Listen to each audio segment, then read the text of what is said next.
Welcome to episode 111 of the Postmodern Polymath podcast. You think I'd get used to at this point.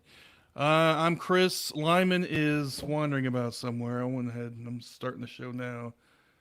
Uh, I may have to change the start time on the show because it's not his fault. I mean, he's actually got things to do or whatever. So has that actual job. I don't really have an actual job. So a couple things I want to do housekeeping right quick. The arm is coming apace. I think I had surgery before, last episode, but I'm still having issues. I don't know if y'all can see that. Isn't that beautiful? Like there's the stitches. Isn't that nice? That's beautiful. Um, so I'm still not 100%. I can't really move it around. Physical therapy will that's what that will be for. I'm still taking the drugs, so and depressed, laying around. You know how that goes. Eventually, I'll get go back to work in a couple weeks, maybe, probably at least. No, at the most, because I'm getting going crazy here. Also, I wanted to mention Bernie won the New Hampshire primary only because it's political and I'm a political person, and I think that's an interesting thing. Bernie, you can have your own opinions. I just thought I'd use this as a way to tell you all that I'm not unhappy, to be honest with you. But anyway, that's my personal opinion. All right, so on to our guest this week. I have with me somebody who I've actually met, I think twice, in real life, and she is the now president of Foundation Beyond Belief. If you will, welcome Noelle, George. How's it going, Noelle? I'm good. How are you? Fine. Uh, I think we've met more than twice. that's a, I think so, but I have bad memory. Skepticon and this American American Atheist. Atheist. Yeah. I don't know. It seems like more Maybe. than I don't twice. know. Drugs. Who knows? I have a bad memory anyway. So yeah, we met a couple of times, and you are with Foundation Beyond Belief. Yep. I believe you have a new. First of all, yeah, tell us who you are, and kind of give you a brief rundown of what you do at Foundation Beyond Belief. Okay. Well, I am now the president of Foundation Beyond Belief. I've been in a leadership role here for quite a while. I actually started with FBB. We call it FBB, so I'll probably say that a lot, Foundation Beyond Belief. Um, in 2011 as a volunteer, became staff in 2013, I think, with a bunch of others, and then became the executive director in 2015. I had held different positions before that, and most recently we changed my title from ED to president, really because that's kind of more what I was doing anyway. So it's not really a promotion, no more money or anything. Not that we're in this for the money, but Yeah. it's pretty much the same thing that I was doing before. It's just the title more accurately reflects that. And for those who don't know, we mobilize the secular community, humanists, atheists, other non-believers, to impact the world around us, improve it by doing charitable actions. So we've been around. We just had our 10-year anniversary last year, and we've given over $3 million away to organizations that share our values, and done a lot of good around the world. And we also have 150 local groups around the U.S. who do service events in their communities and show that non-believers are caring and contributing members of the community. So we do a lot of different types of things, but in general, well, we do rebuilding homes and schools after disasters. We've done that for quite a few years, and we have a program in Ghana where we work on women's rights there. So, yeah, a lot of different things. Yeah, I remember. I know Warren and Jude. I had them on talking about the work they were doing in Ghana Mm-hmm. through the what was it called again? Humanist Service Corps. Yeah, Human Service Corps. Yeah, Mm-hmm. and there's a couple other guys I've met a couple times. They're good guys. So we're gonna have cat issues. Just go ahead and warn y'all ahead of time. Um, So I even have a bumper sticker in mine. I've never seen that bumper sticker anywhere else, so I'm very special. So yeah, you've talked about some of the things you've done before. Did you say you have kind of new plans coming up on the horizon here? Well, we have a lot of things going on. We since we've just turned about 10 years old, we're doing strategic planning, kind of thinking about where we want to go in the next 10 years. And so I'll talk about our kind of plans for this year that we already have, and then I can talk about the strategic planning a little bit. But so far this year, we're doing service events at a couple different conferences. I think we're going to be at American Atheists Conference in Phoenix in April. We're working out doing a service event there. And then we're talking with American Humanist Association, who is our partner on our disaster work, about doing a event at the World Humanist Congress, which is in Florida in April or in August. Confusing my A months there. I'm not on drugs, actually, just FYI. You're the only one. So, and so we're hoping to do an event there, and then we're in plans to do an event, a service event at the Women of Color Beyond Belief conference. We did our very first conference service event at that conference last year in October in Chicago, and it's going to be, I think, in September this year in Chicago again. And it was an amazing, amazing conference with Black nonbelievers and Black skeptics of Los Angeles, and I'm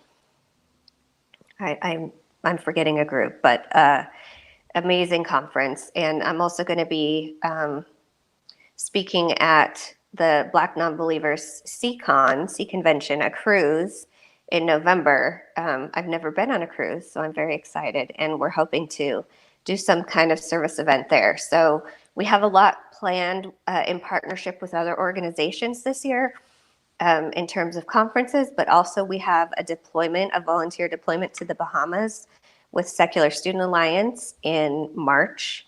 We're going to be rebuilding homes and schools there after Hurricane Dorian that happened last fall. And we're going to be sending a non-student group to the Bahamas in early May. And that coincides with our Week of Action, which is a week-long kind of coordinated set of service events that local groups do, whether they're in a part of our Beyond Belief network or not. And just kind of a chance to show that hands that help are far better than lips that pray. And What was that that's again? Say it again. hands that help are far better than lips that pray. I hadn't heard that. Okay. That's Robert Ingersoll, a quote from Oh, Robert okay. Ingersoll. And that coincides with the National Day of Reason that happens on May 7th, which was a kind of a counter to the National Day of Prayer on the same day. So Oh, how do I miss this shit? Okay. well, I didn't know about that's that. yeah. So we're focusing this year for the Week of Action on climate change. We're just kind of decided to have a focus area. So for groups who are interested in planning an event for that week, we're going to be creating toolkits about those types of service activities. And of course, it's not required if they don't have something that is specific that they want to do around climate change. It's just kind of a suggested focus area. So we've got other stuff, but those are the big dates. So. All right, so you're really branching out now. Mhm. What was because I know before you were basically funneling, correct me if I'm wrong, funneling funds towards other organizations to help out other organizations. Is that right? Yeah, that's why we were created. Actually, we were created. We have a creator. We have evidence of that. It's Dale McGowan. Ah, Um, People may not be familiar with Dale McGowan, but he is an author um, who was doing research for something. I can't remember what, and he learned that believers give way more than non-believers. Like there's evidence of that. And and even when you account for the fact that believers are giving to churches and it's not necessarily for the greater good and so on, um, some of the factors that increased giving for believers were that they were giving regularly. They were asked to give regularly, so they tithe at church, right, or at synagogue, or at, whatever, um, and they're asked each week or whenever they attend service to do that, and also that they're giving with a community with a similar worldview, so they're giving to shared values. So the idea was that Foundation Beyond Belief would be a tithing organization, almost like for non-believers, and that people would sign up and give monthly. And at the time, at the beginning, in 2009 and 2010, we didn't have knowledge about how to do service. So the thing that made the most sense is for us to give the money to other organizations that shared our values, that do know how to do service, that do know how to make an impact on the causes that we care about. So there were 10 categories in the beginning, and we kind of collected all the money that everyone gave each month. And at the end of the quarter, we gave it to those 10 selected charities. And I think FBB was one of them when we had 10. So, and gradually through the years, we've consolidated the categories. Right now, we have 4 categories. We have poverty and health, natural world, human rights, and education. Okay. So y'all are still doing, I mean, you're branching out and actually putting feet on the ground, I guess, but also you still have the that part of it as well. We do, and I mean we've branched out for a long time. When I came on to FBB in 2011, it was actually because I had been doing, I had an organization that I had created here in Houston to do service work, because when I first came to Houston, I moved to Houston from Seattle. I grew up in Seattle, actually, and I went to college in Seattle and got my chemical engineering degree. And then I moved to Houston to work for an oil and gas company. And, I was kind of going around trying to find my people. Where are my people? Because when I would talk to people about, well, where can I meet people? They would say, well, where do you go to church? And it was never really a thing for me in Seattle because it's not that religious of an area. But here, it was just so much in my face. Hey, kitty. It was so much in my face that I just felt like I couldn't breathe. And I felt like I need to find, other people that I can talk to about this. I need to find a place where I can breathe and be free to be a non-believer. And so I started going to the local groups, the local atheist groups, and basically all it was people sitting around and talking about how there was no God. And, I deconverted, I don't know, maybe 8 years ago. I was never really that religious anyway. I was only religious for 6 years in my life, and that's arguable. I went to church. But, so and there was a lot of talk then about where are the women? Where are the women?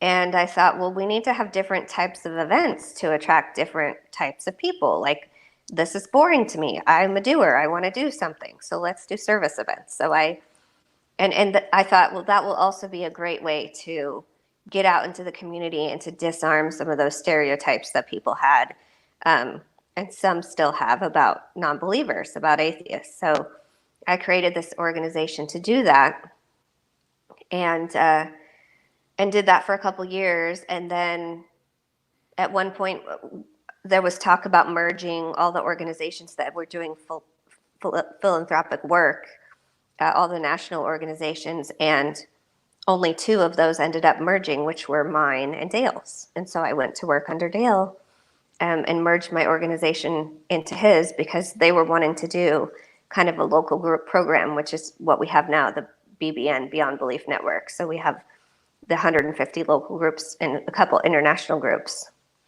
who do service. So that's been around since I started in 2011. And the disaster program actually started in 2011 as well. And the Humanist Service Corps started in maybe 2013, 2014. Oh, okay. So you're a little more involved than I thought you were. I didn't know about all the other stuff. Okay. Yeah, we're most well known for the collective giving part of our work. Um, I think within our community. But yeah, we've done a ton of other stuff. So I like that you brought up people just sitting around and talking about how there's no God. There seems to be uh, most people would I would say know about what I would call the different levels of deconversion. If you, unless you're like if you weren't really into religion to begin with, then maybe you you kind of skip the first part, which is angry atheist part or whatever. Because there are some people who came out of cults and are really oppressive, religion, and they have a reason to be pissed off, and they do a lot to go out and debunk religion, which is fine. Hmm. But that's just not mine, and maybe some other like here's thing or whatever. They just kind of want to okay now we've acknowledged there's not a God. Now what do we do basically? Right, and right. and so that's where I guess secular humanism comes in. I guess that's kind of the next step. Well, for me and a lot of other people like you, there are some people who would argue that, but we're not going to talk about them because I don't care. Um, so you're doing a lot of good work in this organization. Are there any plan like you've already merged? You merged with this other organization. Are you Is there an idea of kind of more consolidation, or are you just kind of staying in this one central thing that you have now? Um, I mean, I think there's always possibilities to collaborate, and we partner with a lot of the national groups, American Atheist, American Humanist Association, Recovering from Religion, Secular Student Alliance, just Black Nonbelievers, Hispanic American Freethinkers. There's a lot, and we do a lot of work with those other groups. We've given grants to some other of those groups, but um, you know, I think as I'm an engineer, so I'm all about efficiency. And if there are opportunities for us to be more efficient in what we do, then I definitely think that we should consider those.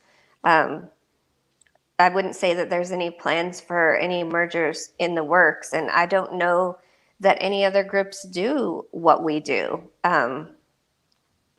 There used to be, um, and actually, I mean, we also merged with American Humanist Association later. I think it was 2013 or 2014 that they had a disaster program and ended up merging that into ours. So I think early on there was a lot of different types of programs around philanthropy, and over time, those programs have either merged with us or they've folded, and this is what's left. So if somebody else, if I learn about something else that somebody has started, and there's an opportunity for a merger, then that would be something that would be important to consider. You had mentioned something going on in Florida in August. Is that the World Humanist Congress? Is that right? Yep, that's right. Do you know where it is? Because I'm I curious what y'all think gonna. what you're curious what? What I mean, what's that about? What are y'all gonna be doing there? I think it's in Orlando, but don't quote me on that. And it's basically uh, it rotates around every couple years, and this year it's in the U.S. And it's a gathering of different humanist organizations around the world, talking about. Um, I think there's going to be a lot of different presentations about what is humanism. Um, how do we apply humanism in our everyday lives? How do we build humanist communities? And then, for us, the service event and possibly a presentation about um, our work in Ghana or some of our other work. So just a lot of good conversation around humanism. Somebody just mentioned the chat room that's in Miami, not Orlando. Ah, okay. Well, yeah, Miami Yeah, then. Hmm. which is a little further down. Yeah. And you're going to, I guess you're going to another, you're going to, did you say you're going to American Atheism Phoenix? FBB is. I'm not. I don't think I'm Oh, going to that one, but yeah, we will who, definitely be there. who is? We are. Foundation Beyond Belief is, but and I don't know which of my staff yet is going to Oh, that, okay, but okay, okay. All um, right, yeah, we will definitely be there. okay. And what was the other Women Beyond Belief? Women of Color Color Beyond Beyond Belief, Belief. Sorry. sponsored by it's cool. Sponsored by Black Nonbelievers and Black Skeptics of Los Angeles, and that's in Chicago, and I believe it's the last weekend in September. Yeah, I was supposed to go on last year, but something came up. It was fantastic. Like truly, truly one of the best, if not the best secular conference that I've been to. And granted, I don't go to a ton, but I have to pick and choose. I'm part time with FBB, and I have been since I started. So, but just the atmosphere and the types of topics and the perspectives, um, yeah, it was amazing. Okay. Yeah, you really don't miss it. If you're thinking about going, just make it happen, and you will not be disappointed. I'm really going to make an effort this year, I think. Hmm. Um, so y'all are making these appearances at these conferences. You're doing this great work. Do you have anything going out? Let's say another like the next year or anything, or just keep expanding, doing what you're doing now. Um, we're kind of in the middle of the strategic planning process, as I said. So, um, we have these events that you look like you're in a lot of pain. You keep, Sorry. yeah, it's all right, but It's I my feel bad for alarm. you. Sorry. Yeah. Uh, we have the deployments coming up in March and May, and but what we're really kind of waiting on is to um, complete the strategic planning process and figure out uh, where we're going to focus going forward. Because when we first started doing what we're doing, um, and Dale and I had this conversation actually when you saw us at the American Atheist Conference in Cincinnati. Um, we were talking about this because when they started and they were going to conferences and they were talking about service and why that was important, there was a lot of pushback in 2009, 2010, 2011. And I experienced that too as I was, going around with my organization. Like some folks were like, yeah, that makes sense. And other folks were like, well, I don't know why we need to do that. Like we should just work, on politically and work on lobbying and so on and so forth. And over the years, as we've done our work, it's really very clear to me, and I think was clear to Dale as he attended that conference, that we're not really needing to convince anymore of the importance, convince people anymore of the importance of this work. They understand, a lot of them have heard about us. They understand why it's important to do service work. They understand that the bridges that it can build in communities by being face to face with your fellow neighbors or other people in your community, and that the service that you're performing together for someone, it kind of binds you together and starts creating those relationships um, that then can change minds about non-believers. So I think that we're kind of at this point where we've kind of been, okay, we're trying to get the community together and start giving.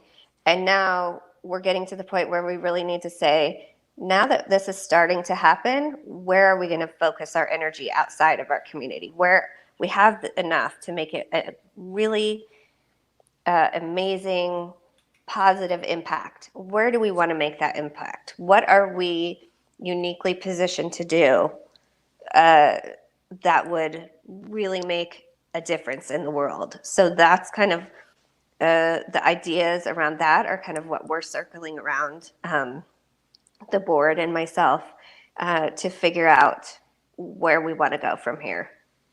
This is an exciting time, though. It's very, very exciting for me because I've been around now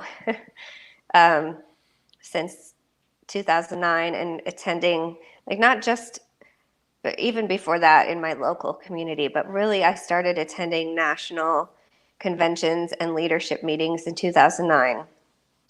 And I just this past weekend attended the Secular Coalition for America's member organization meeting. So it's leaders of 20 organizations that the Secular Coalition for America represents. And we get together in the same room and, talk about what we're all doing and how we can collaborate and things like that. And, whereas back then the talk was, where are all the women? We need more racial minorities. What do we need to do? And, to this past weekend where Secular Woman was in attendance, and Black non-believers was in attendance, and Hispanic American Freethinkers was in attendance. And, so some of these groups are being represented, and this wasn't all of their first time being there. Some of them had attended previous meetings, but,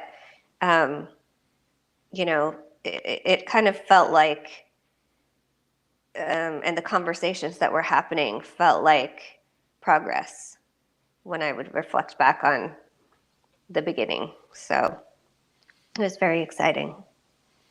So you mentioned about women and bringing women to the movement. We had a little conversation beforehand about that, and I said, well, I mean, you're right. Maybe we should have this conversation about, because there does seem to be there does seem to still be issues. I mean, I can't imagine that at all. Misogyny and harassment and things like that going on. More serious things going on in the secular community, I guess. And you have been a leader with an organization, and obviously you're a woman, so I guess you would know.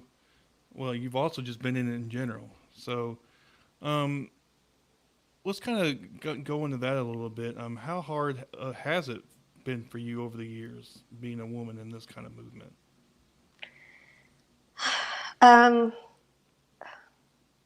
It depends on when, some times have been harder than others. I think when I first started coming onto the national scene, and my first national conference was Atheist Alliance International. It was before I was with Foundation Beyond Belief in 2009. It was a conference in Burbank, California. And I think it must have been in September or October of 2009. I was actually working with Atheist Alliance International. I've worked with a lot of the national groups, not as part of my work with FBB. I was their ambassador director, so we traveled around to different local groups and helped them problem solve in terms of leadership and things like that. And so I remember at that conference, that I was new. It was my first conference. I was really excited about the movement. I had all these ideas. I was young. I was idealistic. And I can remember that I would be talking to someone, men, about my ideas. And, they would be listening, and that would feel great. And I was so excited that they were interested in what I had to say, especially when it was, a leader of an organization or someone with, on a board or something like that. And then, invariably at some point it would be like, well, you want to go upstairs, or, well, you're very attractive and, blah, blah, blah, or whatever. Like, it wasn't always like, hey, I don't know how crude I can be here on this podcast. You can be very crude. Hey, let me put my dick in you, or whatever, Well, that's okay. Was that too crude? I don't know. which is funny. You know, I mean, it just it depended on how it was phrased or whatever. But Does that ever work anywhere? Hey, how you doing? Can I just put my dick in you, please? All right, groovy. yeah, I mean, there's a lot of different approaches. Some are more subtle, you know, obviously. Like, um, but for me, the most discouraging thing was I was there with ideas. I was there to work. I wanted to make things happen. And I thought that I was being listened to. But then after I would turn down whatever, however this happened, then they wouldn't talk to me anymore. You know, they didn't show as much interest in hearing my ideas. And that is discouraging. You know, that's very discouraging that, um, you know, and, you know, I'm stubborn. So it didn't really, you know, discourage me out of the movement, I guess. But, Obviously. but I just don't think that, you know, for me, this is work. And, you know, I go to work and I am very sex positive. Like, it's great if people want to, um, you know, hook up at conferences and stuff. But, uh, you know, it was the treating differently before and after. And it was the sheer number of times that it happened. And, you know, even back then, it was like when people found out about things, you know, the guys would kind of be like, well, you know, why don't you tell me so I can protect you against that? And it's like, well, I don't need your protection. Yeah, I You know, don't. just Yeah, you know, let's work to make this a less, you know, frustrating environment. So, and I think the real most discouraging thing for me was that I really thought that our movement would be better because I come from oil and gas and I've got some stories about that experience that, you know, are on par with what I experienced in the atheist movement. And, you know, I had really thought that coming to this movement, even though it was male dominated, like oil and gas, like engineering, that it would be better. And it wasn't better. a So, lot of people. That's happened to a lot of. I mean, this, the as far as misogyny and the harassment and all that stuff goes, men are trash. I mean, that's just that's universal. I don't know why you thought that'd be different, but also, just as something else, and this isn't pertaining. It's just in general, there's a lot of people who think the movement is like better or should be better, but it's not. Just in a number of ways, and so this is not any. I mean, this is another example of that, I guess, but this is a more extreme example, I think, because it involves. I mean, we're not talking about. Well, I thought people would be more skeptical and would be more rational and all this shit. uh-huh. Okay, well, in this instance, we're talking about women actually being harassed and in some instances raped, and I think that's glossed over way too much. Even though we've seen, of course, we've seen more attention paid to it ever since the Me Too movement got started, Uh-huh. and we've seen more attention paid to it. I think since Silverman, the whole Silverman debacle, which we're going to be talking Uh-huh. to somebody 2 weeks from now. I had to look to make sure who wrote something up on that. Uh-huh. But I think there's more attention paid to it. But I do like what you said about, well, you should have told somebody that we protect you. Well, that's you're being patronizing or whatever. I Uh-huh. don't want somebody to fucking protect me. Uh-huh. Just quit being a fucking creep. I don't know how Yeah. hard is it. I mean, like, I just can't. I don't know. Do you do that to a guy? Hey, can we talk about this? Hey, can we go up to my room and can I stick my dick in you later? And who does that? You don't do that to anybody else. I Yeah. mean, I can understand you have your little conversation and that's a professional thing. And then maybe later on when you're winding down, you know, Uh-huh. maybe, but you don't come right out and say it anyway. I mean, I Yeah. wouldn't. Yeah, I mean, I think, you know, the kind of really, some of the stories that we've heard come out of the secular movement, I don't think anything that severe ever happened to me in the secular movement. Um, I, I think, and, and actually in telling people about my experiences and in hearing the experiences of other women,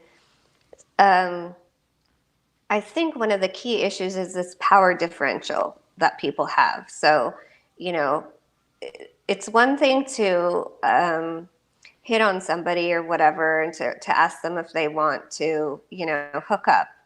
Um, and it's another thing entirely to harass or assault someone. But if you're asking someone to hook up and there's some type of power differential there, like for example, a board member asking a staff member, that's quite obviously not great. And when we're talking about influential people in the secular movement who, are kind of propositioning new people that are just coming on and that have ideas, like there is a power differential there. So when we're talking about, the leader of an organization propositioning someone, I don't do that when I go to conferences, I'm not going to say I've never hooked up with someone at a conference, but, I don't um, go around looking for opportunities, right? So, and it's not entirely appropriate for me to do so because I'm there to work and I'm there representing an organization. So, I think that I don't think that people are always cognizant enough of, you know, of those types of things. So, Well, I think I'm not. I mean, I'm obviously not a leader of an organization.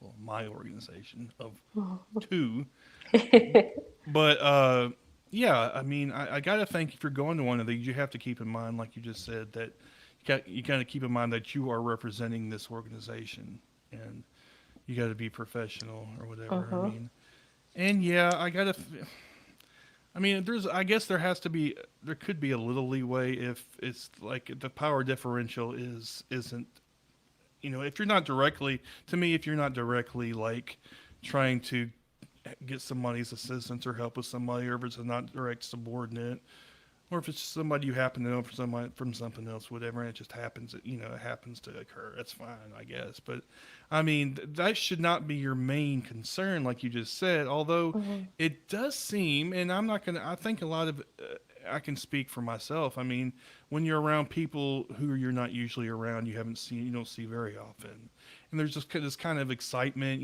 Hey, how you doing? I haven't seen you in fucking forever, and mhm, it's just this idea of community. And sometimes, especially if you get alcohol involved, sometimes shit happens or whatever. mhm. That is not an excuse, obviously, for ever harassing or assaulting anybody. For But I sure.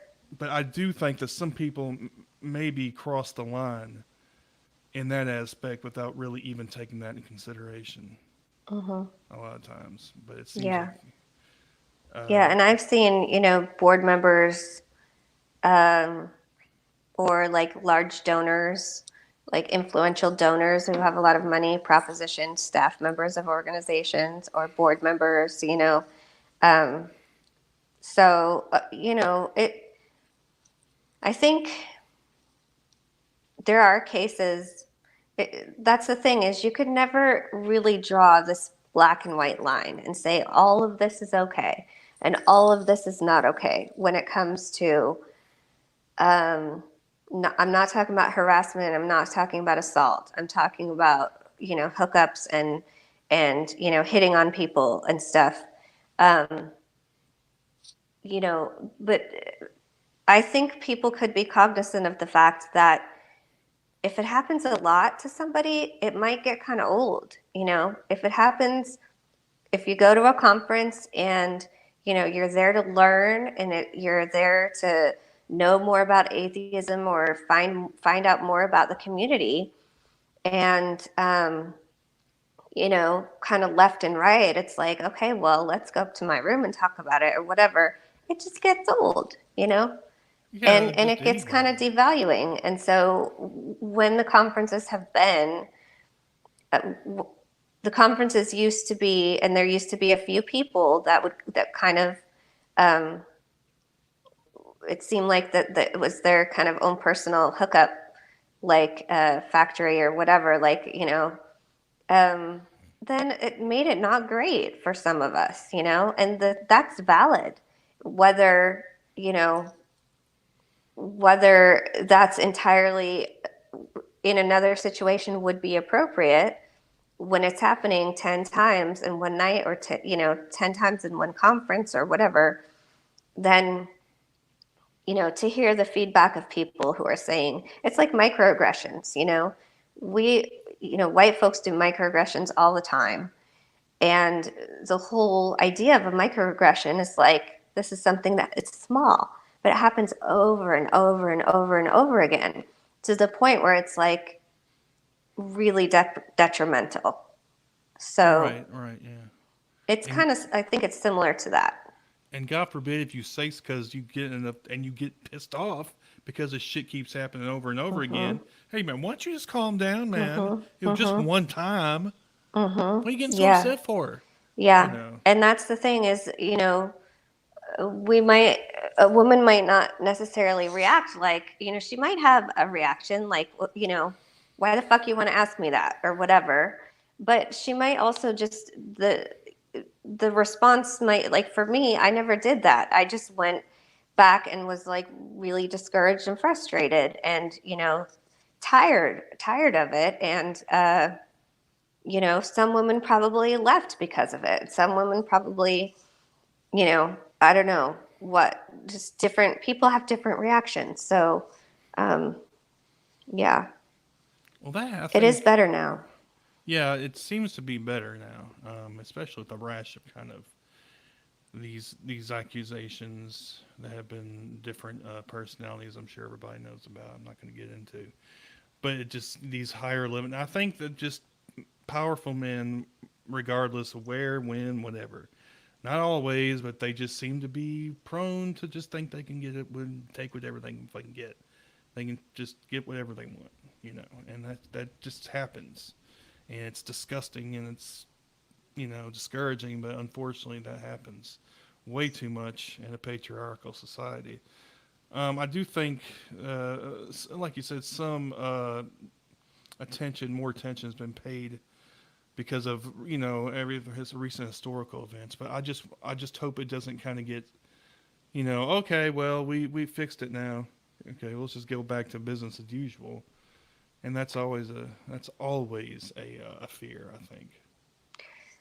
Yeah, well, I mean, there may be things that are not really a problem anymore, but we are still the society that we are, and there's always going to be something, whether it's this or something else that we need to work on. Like, it's an ongoing rebalancing, and once we address the issues of men in power behaving badly, there are going to be other issues that we need to focus on to achieve um, equity and a good space in our movement for everyone.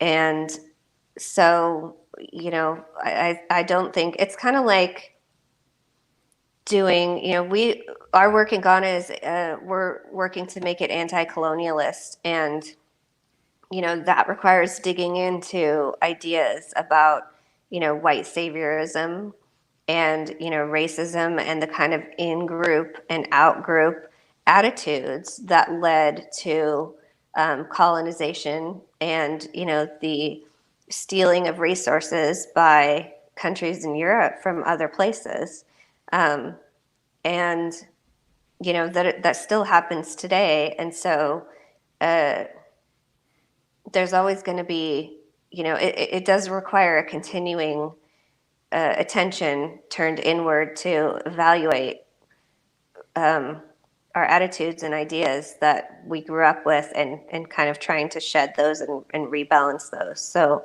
um, yeah, not exactly the most encouraging answer, but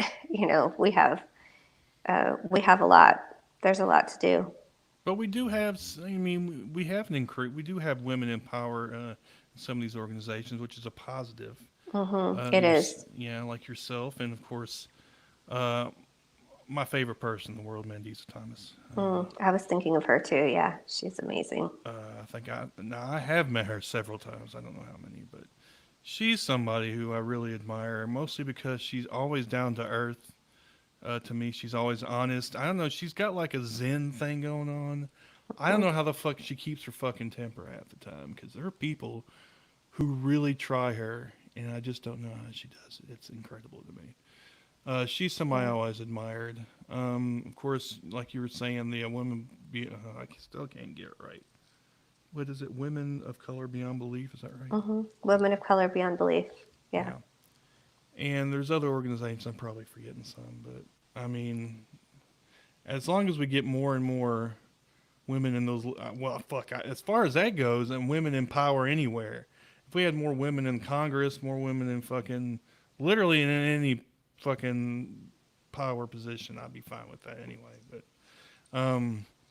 yeah, I think we're seeing a lot of more of that, and I think there's plenty because you're 50% of the population for fuck's sake. Yeah, but also, I mean, we need more racial minorities. We Yes, need yes, more, you know, gender diversity. We need to, look at um, how we organize by a lot of different ways. Ableism. The more different views that we can, and different perspectives, and different skill sets, and everything, the more that we can do that, the more successful that we're going to be in creating a society that is for everyone, not just for men or for white people or for abled people. And that's really what we at FBB are working towards, is creating a society that is um, that has equity, that's just, that has opportunities for people to, live to their potential and do what they, be educated and do what they want to do and contribute in the way that they want to society. And, unfortunately, that is still uh, a lot dependent on some of those factors, women being educated in some third world countries where they're not having as much access, or one thing that happens with disasters, which is even going to be happening even more and more because of climate change, is disasters actually affect marginalized communities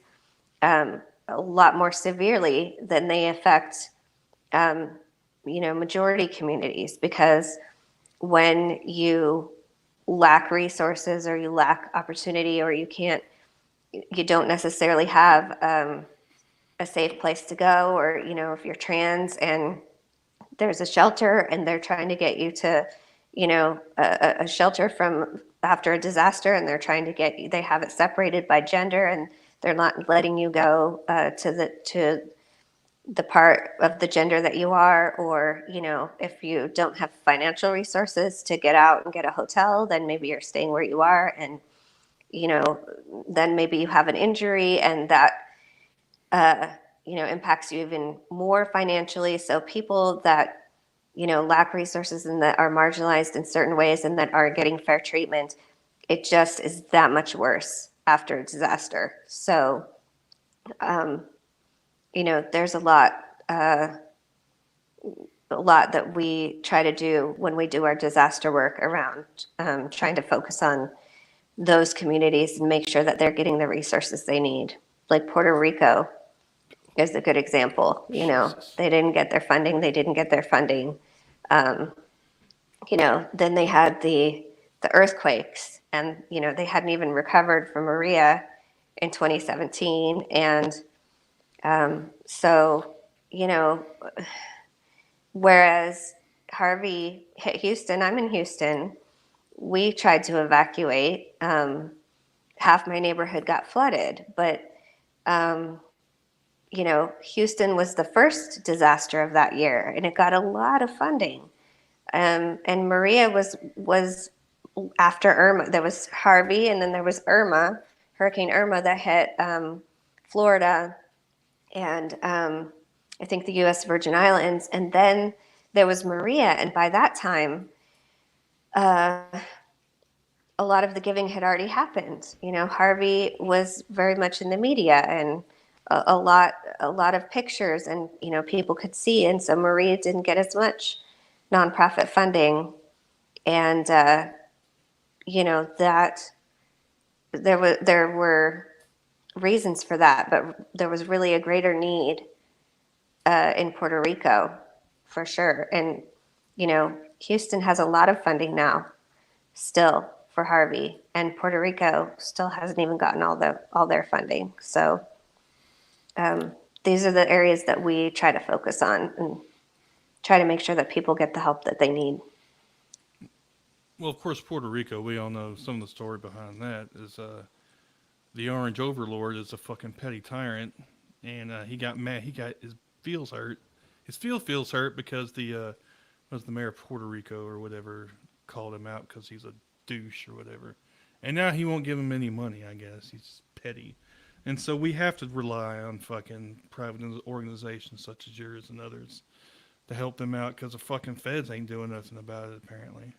And that's just frustrating as hell to me. I mean, and that's why I am glad that there are organizations like yours who help people. There are religious organizations who do things like this, and not all of them. The progressive Christian organizations aren't like this usually, but there are some that try to stick in proselytizing in there while they're trying to help people out, and that just makes me mad when they do that.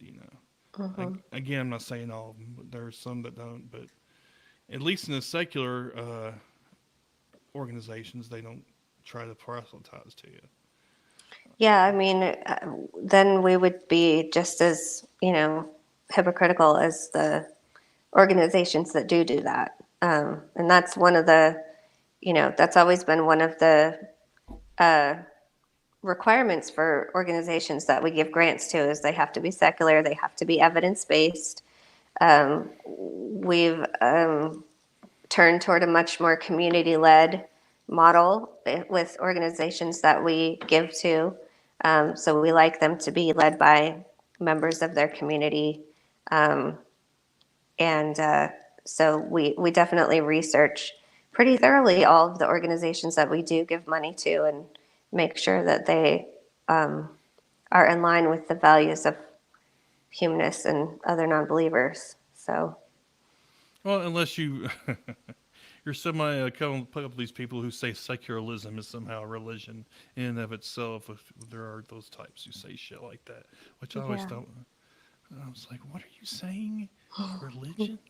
I don't. Do you know what religion means? I don't think you know what that word means. Yeah, I do not think that word means what you think it means. You think it means, exactly. It's just so fucking bizarre to me. So yeah. Do you have specific programs that help you kind of make sure your outreach is more diverse or whatever? Or is it just built into the mission? Yeah, it's more built in. We have worked, especially with our program in Ghana, and are continuing to do so, to make sure that we're doing things differently. Because in Ghana, white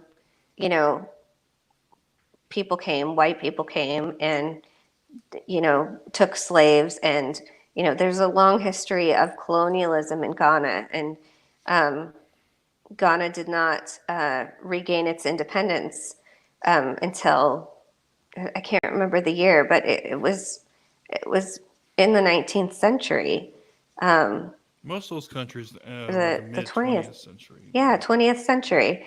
And so we've had some challenges to go there and kind of because we want to do things differently. We don't want to go and say, oh, let's take some pictures for a feel-good opportunity and then go back home. We have been there for 5 years, and we plan on staying there as long as we're wanted. And we have a Ghanaian full-time employee who runs our program there. And, we're continuing to look at ways to ensure that that program falls within our anti-colonialist values. Um, and I have made changes internally to do that. And we're also, I think, kind of looking with the strategic planning about what changes we can make in kind of structure and how we do things um, to continue to do that. So it's one of our priorities. So, what would you, if people were trying to kind of get involved in what you're doing in general, what would you think? What would you say would be something how they could start out, what they should do? Well, the first thing I would say that if you can sign up and donate monthly to us, um, it's very easy. You can go to our website, foundationbeyondbelief.org. We have different things that you can donate to. You can donate directly to fund our work in Ghana, or you can donate to fund our disaster work, or you can donate to the organizations that we give grants to.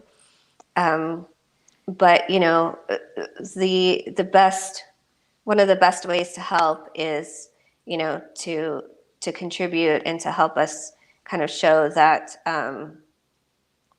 help us do our work and show that there's a lot that humanists can do when we work together. And being able to show the power of that has made incredible change in certain areas. So I would say donate. If you're interested in volunteering, then you can go to our website and look at the Beyond Belief Network. You can look at the teams in your area and see if you have a local group. If you don't have a local group, there are other ways that you can volunteer. There's a contact form on our website that you can fill out. And, if you have interest in a certain area of volunteering, we can kind of try to match you with that. But yeah, just go to our website and, I think we all need to do whatever we can when we can do it. So sometimes that's why we have volunteering and donation opportunities, because for some people, they have money, but not as much time. For some people, they have more time, but not as much money. And so, we try to provide a lot of different avenues for people to contribute in the way that works best for them. So go to our website and check out what we do. And I'm Follow assuming, us on Facebook. yeah, I'm going to put all that stuff, Okay. all that. Well, why don't you send them to me just to make sure I don't forget anything? I think you may have already, actually, but just Yeah, to I make think sure. my staff sent them to you, but I'll make sure they do. Oh, see that you're fancy because you have a staff. I forget you about your fanciness. I'll get Yeah, one of my my staff. staff. Yeah, uh, so it's just out of curiosity. Do most of your working budget come from contributions? Is it all from contributions, or do you have like other? You, Um, you don't have to say, I guess. no, I mean we get a lot from individual smaller donations. One of the wonderful things about us is that we don't rely on any one big donor. And so we can really do what is right. We don't have to make any compromises because we have support from many different smaller donors. There are some organizations that maybe have a larger donor that contributes a good portion of their budget, and it sometimes make things a little bit more difficult if that donor wants a more specific thing. And we don't have that, and I feel very fortunate that we don't, because our staff and myself and our board are all driven by really what do we need to do? What's the right thing to do? How can we make an impact? And we do get, we do have partners on some of our programs. We're partnered with American Humanist Association on our disaster work. And so they give us some funding each year for that program, and we're partnered with Atheist Community of Austin on our local group program, the Beyond Belief Network, and they give us some funding for that program. So, but by and large, we are funded by small donations. All right. Well, as long as you don't have the Koch brothers, financing your ass or anything like that, I guess we're good. Somebody, Mark A. in the chat room said, "HDRT changed my life." I don't know. What's I know who HDRT? that is. Hi, Mark. Mark is one of the volunteers that has gone on a deployment. He's actually gone on multiple volunteer deployments with us. So, what I mentioned earlier about going to the Bahamas in March and May to help rebuild there, we've actually been doing that since 2016. The first one was in January 2016 in Columbia, South Carolina. We took a group of volunteers for a week and helped rebuild homes after the flooding there. And in subsequent years, we've done it in Louisiana, in Houston, in Florida, in Puerto Rico, and now in the Bahamas. So it's there's just something about getting together and being in that type of environment with people, seeing the devastation, and being able to use your two hands to help someone get back into their home, or and to see what you've done and have it be tangible and know that you're making a difference in that person's life. And sometimes we get to meet the folks who live in that home or who go to that school, and it's different than other opportunities. We stay in the same place. It's pretty rustic. It's bunk beds, toilets with curtains over them sometimes, showers, mostly warm showers. And it just, there's something about it that, that's, people have said that about it, that it's life-changing, that it's unlike anything that they've ever been able to do as a humanist. That's awesome. And anytime you can help people, and like you said, complete a project, any organization like that, Habitat for Humanity and stuff like that. I know it's sort of like that. Any organization that you can help people out and see kind of the results of your good work is just always fulfilling, like you just said. Mm-hmm. I do want to mention all the people who were in the chat room. I don't know why I didn't. Just before we leave, there was Sun Lynn Hatchett, Mark A, Sarah Blaine, and that was it. Sarah, I know her. I know all those folks, actually. Okay, well, I wanted to shout them out before we went because I would feel bad otherwise because they all said hi to you, and I figured they're Cool. probably your friends or whatever. Yeah, they're friends or coworkers or, former volunteers or, yeah. Well, good. I'm glad people have a good opinion of you, Noelle. Well, at Anyway, least 3 people do. well, So, three people. I'm sure I don't want to go any further. If anybody ever said anything bad about you, I'd defend you though. you So, know what? There's no perfect people out in the world. There are people, you can't go, there are people that don't like me, I'm sure, out there somewhere, well, the people don't like me. There's no perfect people. That's We true. should we shouldn't have our idols 'cause they'll always disappoint us. Exactly. I try to remember that. Hmm. All right, Noelle. Well, thanks for coming on and Yeah. Thanks so much for talking. having me. And sorry we had a little technical difficulties early, but we seem to have overcome them. Yeah. And Fortunately. we'll keep on keeping on with the good work at Foundation Beyond Belief. And Thanks. You should come volunteer with us when your shoulder's better. You there's got to no get such off the thing. drugs. Then you can do it. Well, no, not. I thought it was alcohol. Somebody else told me alcohol. Now it's drugs. Maybe it's both. I don't know. It's hard to tell anymore. I'm getting old. All right. Well, take care of yourself, Noelle. Okay. Thanks so much for having me, All right. Bye Chris. Talk to you later. bye. All right. Bye.